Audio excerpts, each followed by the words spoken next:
Welcome to Threads of Enlightenment, a podcast devoted to helping you overcome challenges in your life that prevent you from becoming the best version of yourself. Each episode features interviews with people from all walks of life about their journey of self-development and the principles they utilize to overcome their fears to achieve their desired outcome. Ready to be enlightened? Here's your host, Ken Primus. Welcome to another episode of Threads of Enlightenment. One of my favorite spaces is right now. I get a chance to greet and meet the individual that we are going to encounter today. And that individual is Derek. We're going to thank him for a couple of things that he has showed up that I deem very expensive. Time. What a precious commodity. 24 hours offered to every mankind. Man, I'll tell you what, how you respect and honor time will tell me a lot about you. If you've learned to synchronize with her, if you learn and be humble with her, she will teach you much and she will show you much. The other is the journey. The journey is a powerful creator. It created the individual before us. It kind of dropped in some ingredients into this individual that is called Derek, and we can't wait to get it. Those stuff that I'm talking about is wisdom, knowledge, insight. All of these things were put into his being and synchronized and created this beautiful dish. And so we want to experience all of that. And so we want to welcome him and honor him for coming and sharing his precious commodities with us here at Threads of Enlightenment. Thank you so much for coming, man. Thanks for having me, man. I'm excited to be here. I'm excited to get into the conversation. Yeah, me too. One of the first questions that I level, if you will, at the individual that shows up is this particular question. And it's loaded in many different ways, but you'll understand. How do you serve mankind? I serve mankind by guiding them back to their most authentic self that was put here on this earth before their first point of trauma.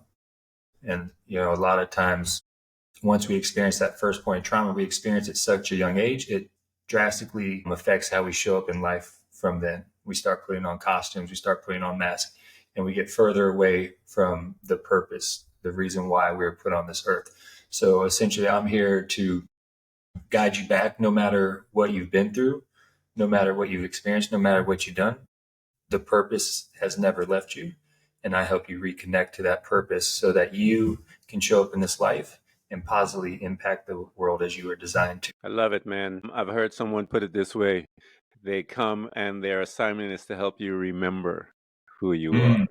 I love that, man. And so you express that as you stated. And one of the customs that we do is we have this machine, Derek, that I'm able to translate you back in time. And that is called that memory that you have in that head, fellow bald head like mine. So, we have a couple things in common already.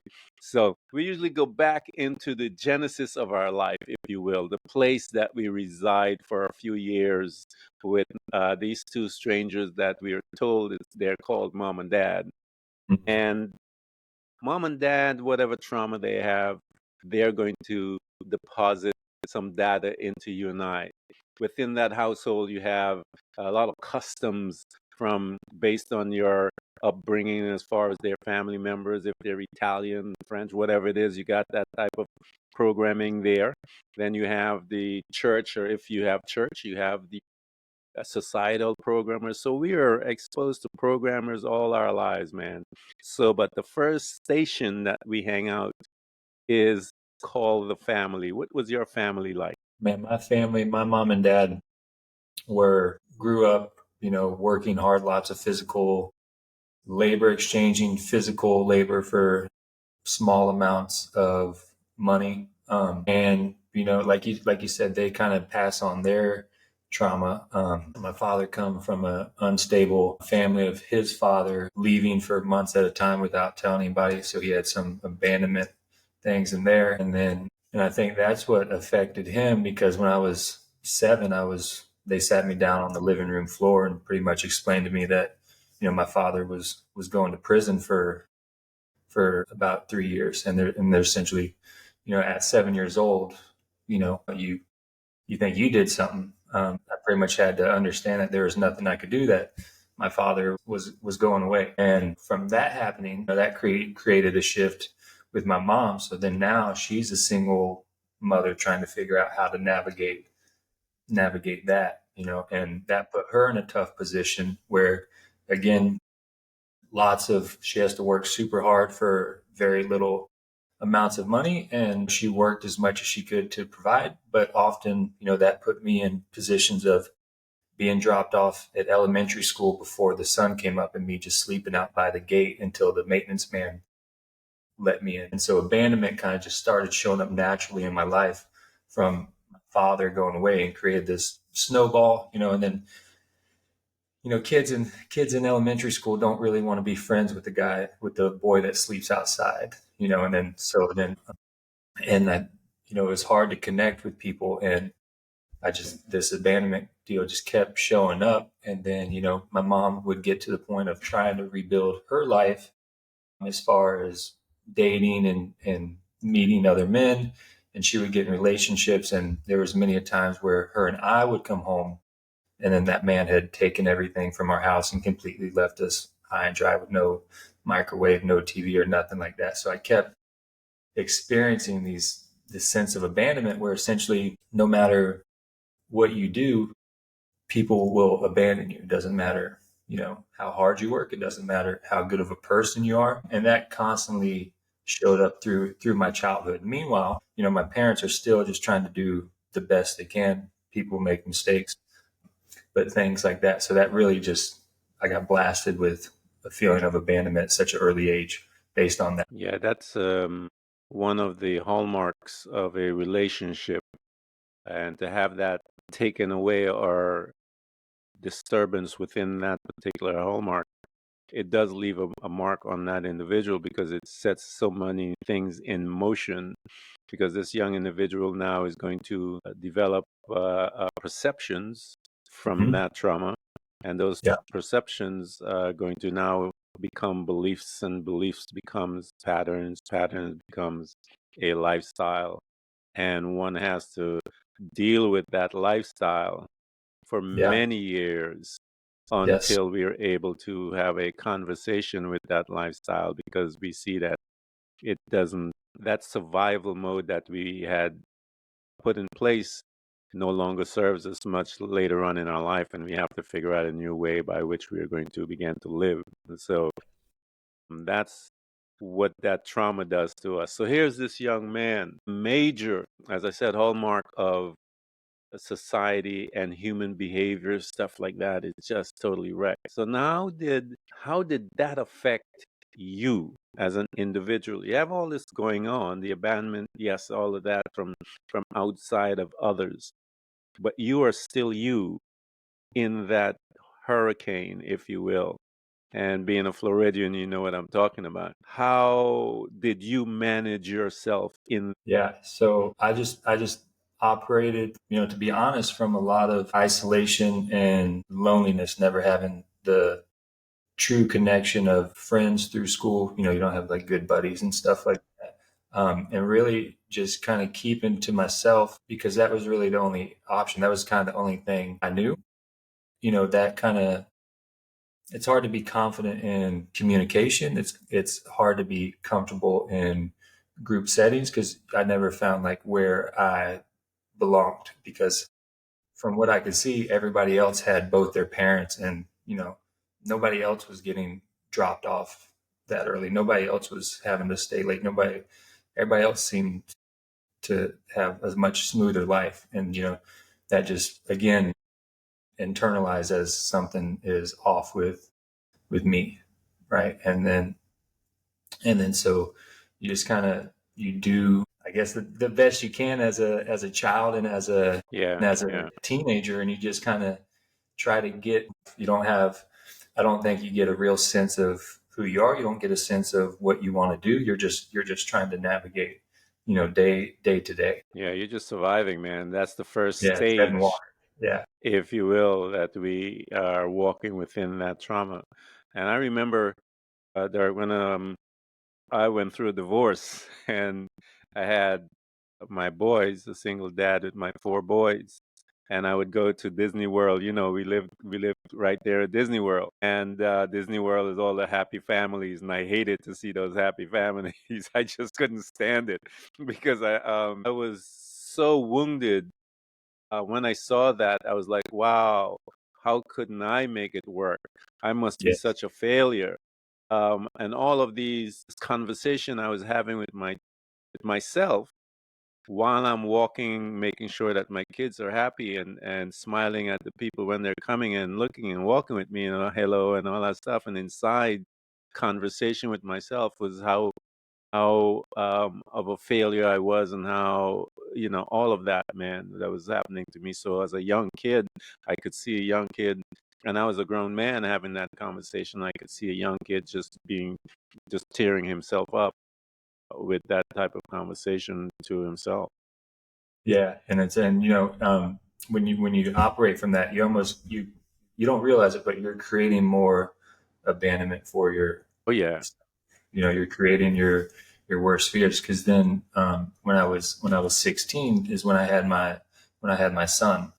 Again, in high school, even though I was part of my son's life in every aspect and had pictures of him on my folder in high school, his mother would still make up rumors about me being a terrible father and all that. And Yeah. again, in high school, nobody wants to be friends with a deadbeat dad or anything, even though that was not the case.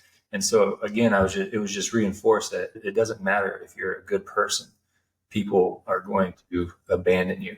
And then, in my mid 20s, I married another woman. I came home with my son, and everything was gone from the house, and she had left. And it was like just a flashback back to me as a child with my mom coming home to that. And that now looking back, I know that was like the final straw where I finally said, screw everybody. I'm only going to look out for myself. And then that created a whole new self-sabotage cycle from that. Yeah.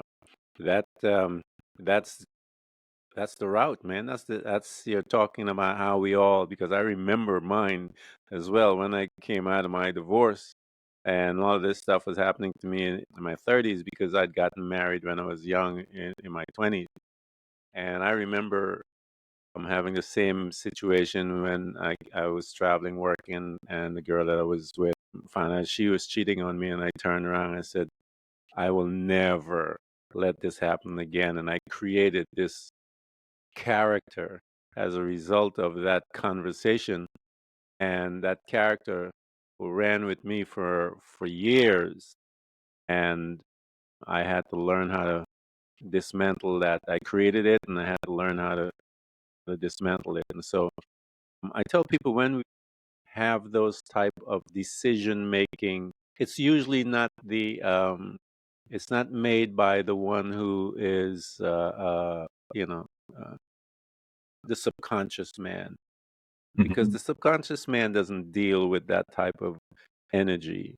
He's not interested in that type of stuff. The conscious man will look at a situation and go, I'm going to turn everyone out, from this point on. Yeah. And then the subconscious man has to come and rescue us from our crazy thinking there. So here you are, man. You again, the trauma is there. It's palatable. You're tasting it, and your son is getting a chance to see some of this stuff happening as well while you're standing there. And you made that decision that, okay, I'm gonna this is not gonna happen. I'm gonna create something else. When you did that and you began to create that individual that you said, how did it make you feel when you started putting the pieces, the blocks together, if you will, as to Well, like I said, so that moment, also looking back, is the moment I started passing my abandonment issues on to my son, because I became less involved in his life because I was so dead set on looking out for me and nobody else. And so what that looked like is very self-absorbed, only just, trying to get what I can from people with care about their feelings, thoughts, emotions, or anything like that. So as I'm kind of building that character, that like narcissistic, self-absorbed character, without even really realizing it, I've got into a new long lasting relationship to a great woman, but because of that character, lots of lying, lots of cheating, because I was already believing that she was going to leave me at some point. Didn't matter if I was the best boyfriend or the worst boyfriend, she's going to leave at some point. So I better have a backup plan, a plan B for when she does that. I'm never going to let somebody abandon me again.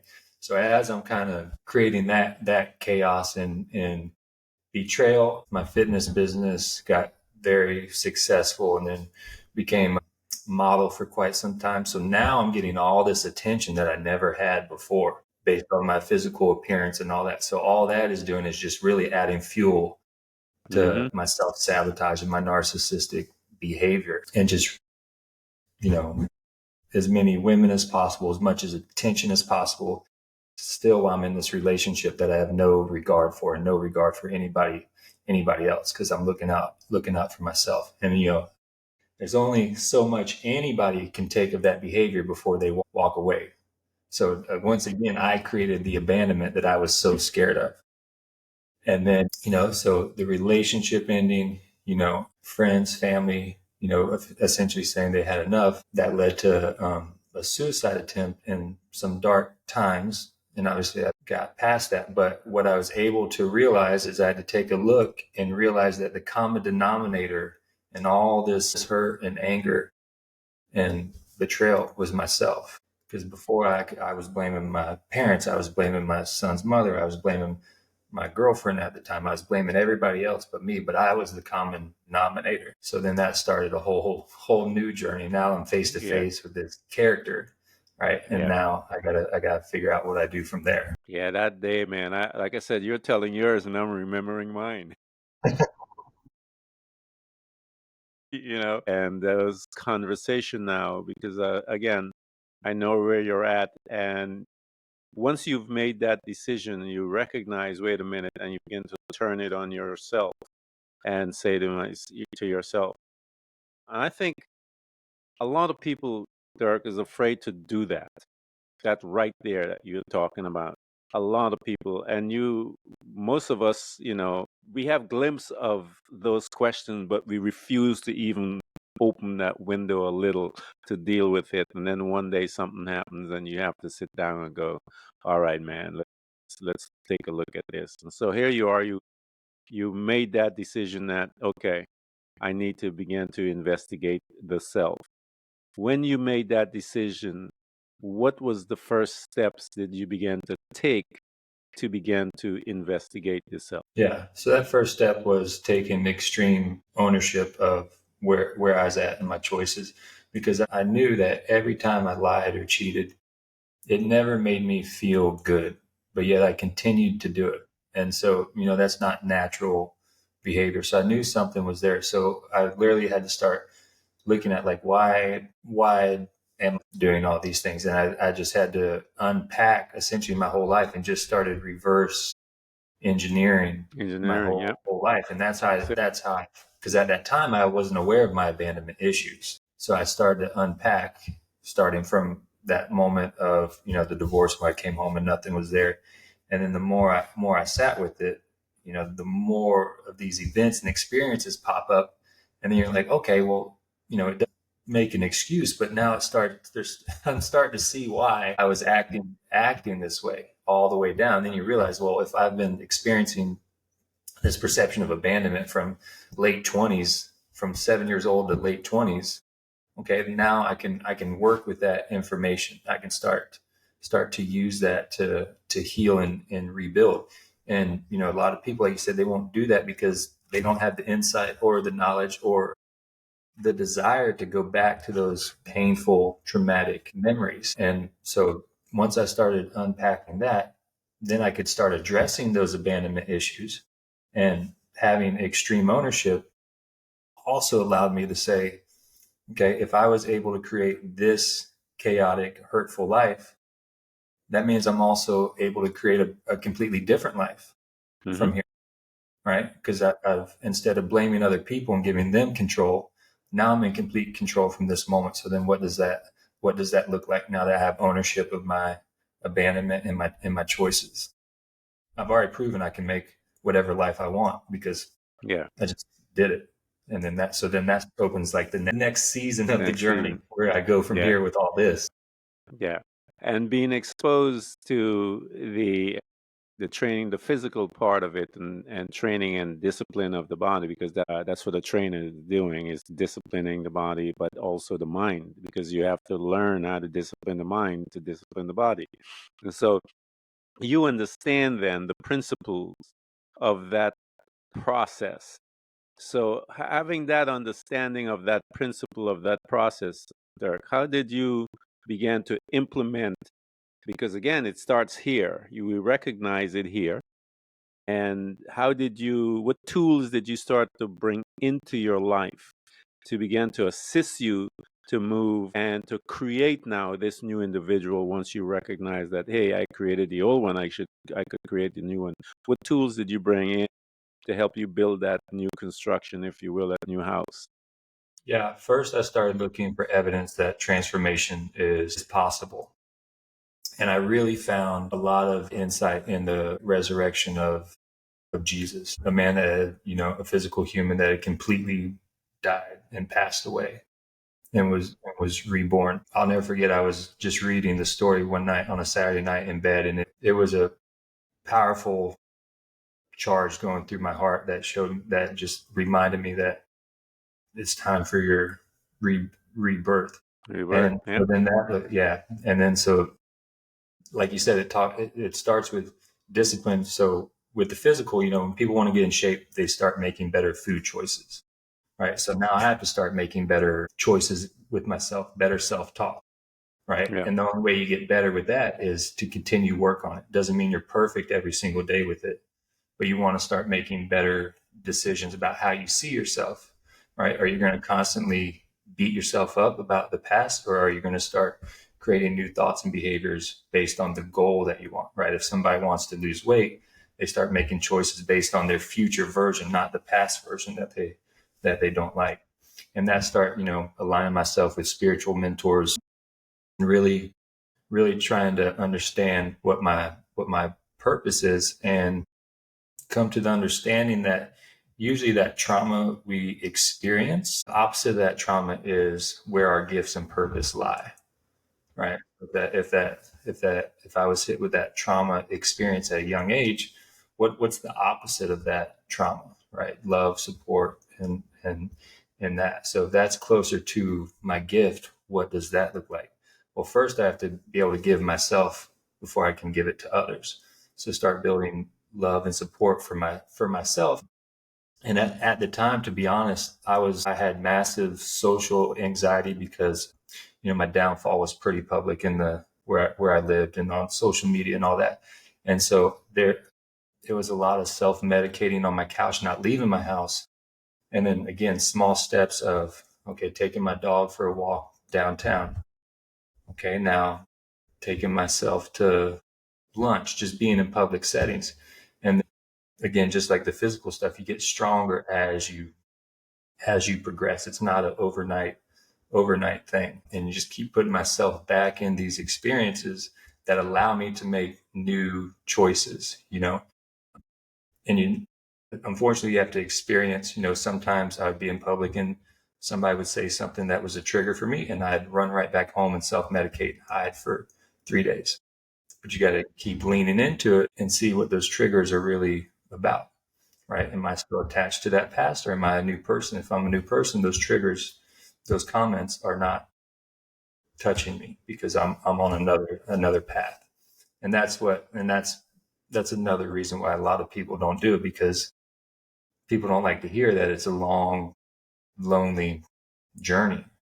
But once you get to this side, it's the most rewarding, joyful thing you can. Yeah, Derek said so many things, guys, that are been following us on the podcast. The trauma, and I said it to him on the onset, the trauma, we turn it around to that vehicle by which we are going to serve. Why? Because we're familiar with it. And so now because I'm familiar with all the trappings, I am familiar with all of it, the good, the bad, and the ugly of that situation, then I can become a very effective teacher once I'm out. Why? Because I recognize all the pitfalls, the triggers, as he just said. Those things are going to be the same stuff that that new individual is going to be coming up against. And because he has the knowledge as to how he got out of his situation, he will then be able to equip that individual to get out of their situation faster than he got out of his. And that's what this whole thing is about. The fact that he went through it. So when he's standing there talking about this subject, there's a boldness in him. There's a sureness in him, and that energetic boldness and sureness. In Christendom, we call that the anointing. And when you are in that space and you're talking, there's power being released from that because he knows what he's talking about, basically.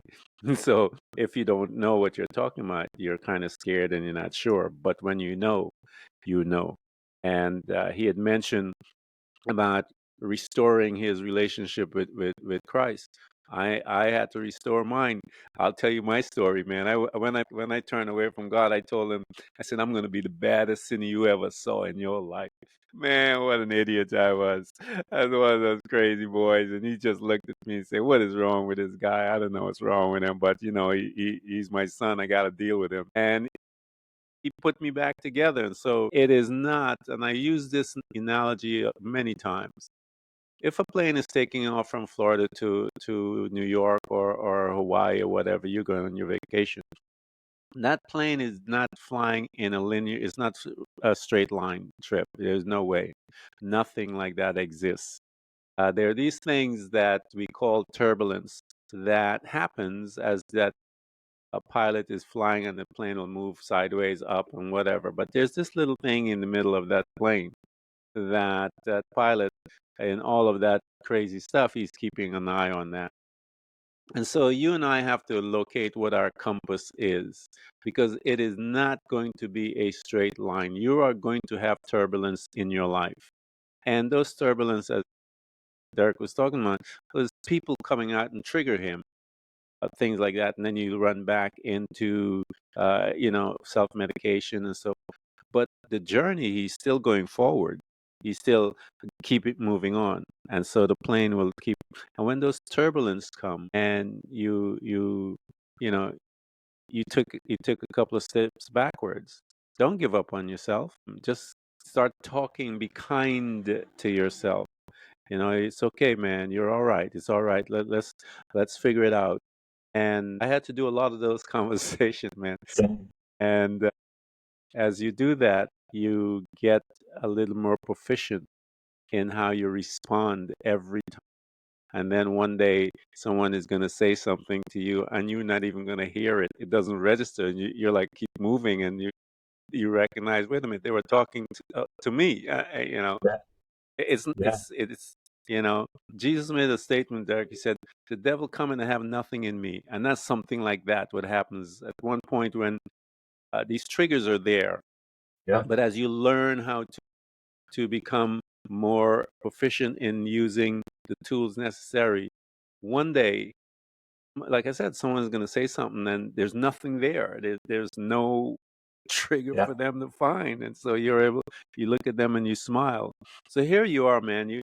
You're doing the work that is necessary. You're stepping out.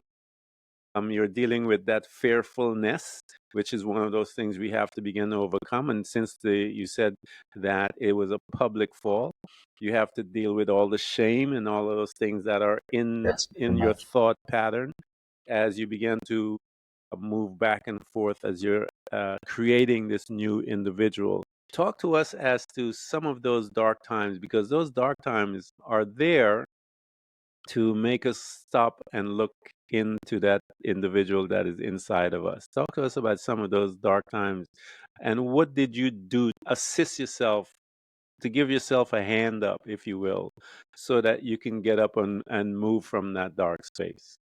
Yeah. So some of the dark times, one of the most vivid memories I have about those dark times is, so no exaggeration, I covered every kitchen cabinet and one of my bedroom walls with sticky notes of everything that I hated about myself and how terrible a person I was.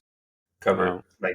hundreds and hundreds of sticky notes. And that was that was because I had not forgiven myself. And self-forgiveness was the hardest part. But the biggest, turbulence that I faced was even after my suicide attempt. I experienced a trigger that I ended up in the mental hospital for inside the mental hospital. You don't get to decide when you eat. You don't get to decide if you go outside. You don't get to decide when you fall asleep. You don't get to decide if you want to listen to music. They give you crayons and construction paper. And I think I went through that turbulence to understand just how much I'd been given by Christ inside of me. How much is inside of me that needs to be used to improve the world. Because before that, you don't realize, like, if you're having a bad day or depressed, you can go outside and stand on the grass outside. And when those things get taken away, it was kind of like God just giving me a little nudge, like, just so you know, just letting you know how much is in there that I'm waiting for you to share with the world. So dark times like that. And again, since I had done the work and realized that trauma point of back when I was 7 years old. So what I did was find a way to start reconnecting with 7-year-old Derek before he was sat down on the living room floor. So what did 7-year-old Derek like to do? He liked to be outdoors. He liked to play with animals, horses, dogs, all that stuff. He liked to listen to music. He liked going on trips. And so I started doing all those things that I remembered that 7-year-old Derek really enjoyed before that first point of trauma. And by reconnecting to 7-year-old Derek, I was able to bring that version of Derek that was stuck back there into present day. And so now I'm starting to do things that I naturally love. I'm not worried about. Mm-hmm. I'm not worried about self-sabotage. I don't have any triggers because I'm out here doing things that I truly enjoy. And then that starts to radiate. If I'm doing things I truly enjoy, I love my family. So now my relationship with my son and my parents is getting stronger because those are things I naturally enjoy. So reconnecting with that version that got left way back there the moment we started building a new character. And slowly, I always kind of talk about, it's like going in a voting booth, right? You just keep voting on the life that you want. It doesn't mean you have to have 100% of the votes. You just have to have the majority of the votes. So now the majority of my mental votes are aligned with the most authentic Derek instead of the narcissistic Derek. And once people connect with that past version that they usually completely forgot was still back there, life starts to change. Things get lighter. Yeah, that's a powerful imagery that you just leveled at us right there, because that's the key right there. You got to go back. As I said on the onset, the job of the individual is to help you to remember. Yes. And as you begin to remember, that's how you start to come out. And as you said, you're bringing him up to the forefront. And once you begin to do that, and he shows up, then everything begins to change. And that is a powerful, powerful imagery that you have leveled at us. And I actually really, truly appreciate it. So now, God has a way of mending things back together. He's pretty good. He's skillful at putting that. And so I know that at some point the business suffered as well. I'm sure all of those things suffered because you said it was everyone knew as to what happened. And as he now, and you're partnering with him to help you to become this new creation that you have recognized that you need to put in place, and as you're helping, how did that begin to affect your business? Because it is intertwined. It's just one, you are your business, and even if you're a salesperson and all that stuff. And so as you begin to create this new individual, what type of customers, because usually there's a different type of customers start showing up, what type of clients began to show up to you? Because those are the ones that are coming with all kinds of needs and stuff like that. So talk to us, Derek, about that. As you began to show up, what began to happen? The further I got along on my healing journey, the more transparent I was about my downfalls, my mistakes, and my experiences, and began to share it more and more on social media, began to share it with people, because I no longer had the shame of it, because I had healed that version of me, right? That version no longer existed. So nobody can use it against me, whether they believe it's true or not. It's not on me. And so a lot of women started connecting and reaching out that had experienced that type of person that I was during the self-sabotage and the narcissistic issues. And obviously, when you experience that, you start forming your own trauma based on that. And so it just developed into this life coaching system where, number one, I'm able to help women that have suffered narcissistic relationships because I have firsthand knowledge of why the male partner would act that way, and help them understand instead of taking full responsibility. But I'm also able to help men that were in my position that have unhealed trauma, that are successful on the outside, but creating a lot of self-sabotage on the inside. So through my journey, I was able to have such a unique inside perspective on both ends. And so I think it's really powerful for somebody to be able to give you insight into yourself. So I don't have the answers to your journey, but I can tell you where to look to find your answers. And then that becomes super, super healing for both sides. Once they realize that, just like I did, that they created this situation, no matter what side you're on, which means you can create the exact life you want. And that's what I help them do. I help them navigate. Let me ask you this question, because as I said, it's a beautiful package how God puts things together. It's just absolutely marvelous as you're telling the story. I know you have days, man, when you sit down and you look at your life and you go, wow, look what has happened to me.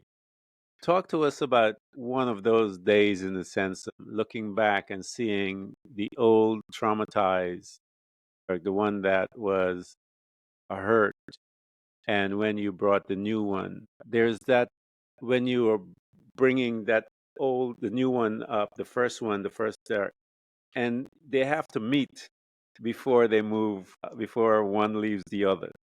Talk to us about that meeting first, Derek. When you sat down there and you knew they're now face to face, and one is going to say goodbye to the other one as they're moving forward, because that is the reason why I remembered mine. And in remembering mine, I was like, let me ask him, what did his look like? So what was that time look like? It's usually a quiet time or something that we got a chance to reflect. How did that look to you? And what was that brief meeting like? When I said goodbye to the self-sabotage, or when I met young? And when you're bringing the old Derek, or the first one, the one that was happy, when you're bringing him forward, and the other one is going back, and there's a crisscrossing of them both when they kind of face each other for a second, and within you. And then I remember having that conversation with me, going, thank you for serving me. I actually had a conversation and said, thank you. I appreciate it, man. But this time, this is what I want. And I began to introduce the world to me. I introduced me to this new character, and I began to walk that new walk. Yeah. So, I really struggled with what to do with that past version that created so much hurt. I didn't know if I was supposed to stay angry at it. I didn't know if I was just supposed to let it off the hook. So what I did was treat it, that narcissistic version, I treated it as a family member, like a child. And that family member made poor decisions, not on purpose. And they know that they made poor decisions. They know that I still love them. And I envision myself of just having it sit in the back seat of my car on this journey. And what I noticed is when I put that version in the back seat, is he felt so relieved that he didn't have to continue driving. Yeah. He was so exhausted and so tired. Yep. And didn't want any part of the rest of the journey. And that gave me really helped me process that version. So then when I put that version in the back seat and I go to meet 7-year-old Derek is so excited to see this safe, authentic version of Derek, because he was so scared so scared and had nobody. And for me to show up in my most powerful version, he automatically felt relieved and completely understood everything that he had to experience to get to this version of Derek. Because this version of Derek is doing everything that 7-year-old Derek wanted to do: traveling, hanging out with friends, having a dog, doing fun things. And so that scaredness they had turned into excitement. He's so excited. That's beautiful. And now, man. so like you said, I so many times during the week in the middle of the day, that little Derek just gets so excited like a little kid because of the life that he's experiencing and providing for others. Yeah. But that's the process I went through. Yeah, it's hard. All of you guys that are listening to us, it's hard, but it is worth it. It is worth it as you begin to create the new you. You created the old one, and you're going to have to create the new one. And it takes time in both arenas. It took you time to create the old one. It'll take you time to create the new one. And so don't be hard on yourself. Just learn to be kind. And when you're kind to yourself, you will you're taking the express elevator to the destination, but you don't know it. It doesn't seem so, but it truly is. So here you are, man. God begins to bring both sides of your past to you in via your clients, and you're able to address both of these needs. Today, where you're at, and you said that young Derek has an opportunity from time to time to shine when he sees his life.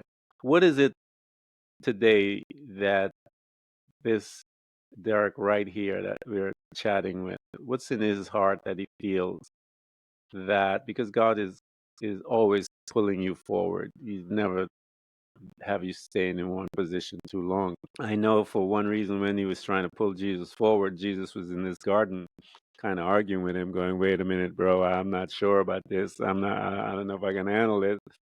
And God is trying to move him forward, and he's like, "Hey." So his conversation had him there sweating blood.